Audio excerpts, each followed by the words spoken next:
when Brian brings Van Dyke Parks up onto the stage. And even this far removed, it's hard not to get emotional watching it. And you're right, if that didn't bring tears to your eyes, you didn't belong in the building. Now, you were there, of course. You were an integral part of it. You were obviously very focused on making the documentary, but can you give us a sense of what it was like to actually be there and be part of that moment? I'll try.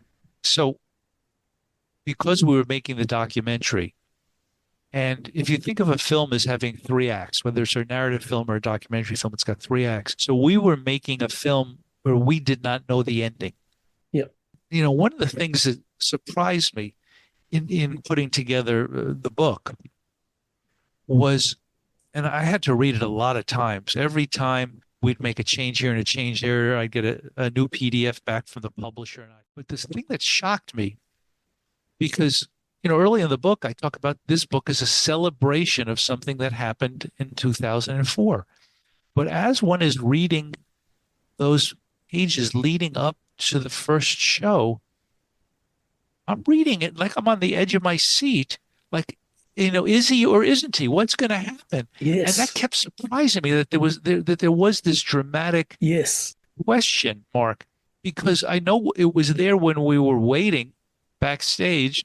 I know it was there because I said to my cameraman, the DP on the film, James Mathers, I said, I want you to follow him up on stage. When he goes up, there's a staircase near where Brian would sit every night before the show, because I feel like he's going to be going up the steps like Dead Man Walking, with just terror within each step.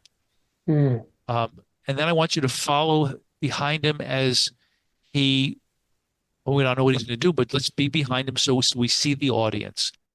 And I remember saying to another cameraman, you go up high, I want to see it from way up high.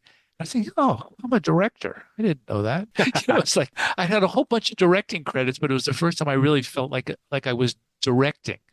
At any rate, the moment Brian hit the top step, I ran like an Olympic sprinter to my seat next to Eva, because I wanted to experience this moment as a fan, short for fanatic, and I did that every night for 6 nights. And honestly, it's better live than it is on as good as the CD is, as great a job as Darian did of producing Brian's vocals. Those are the best vocals I think Brian has done in decades. There was something about seeing it with your own eyes that was very different.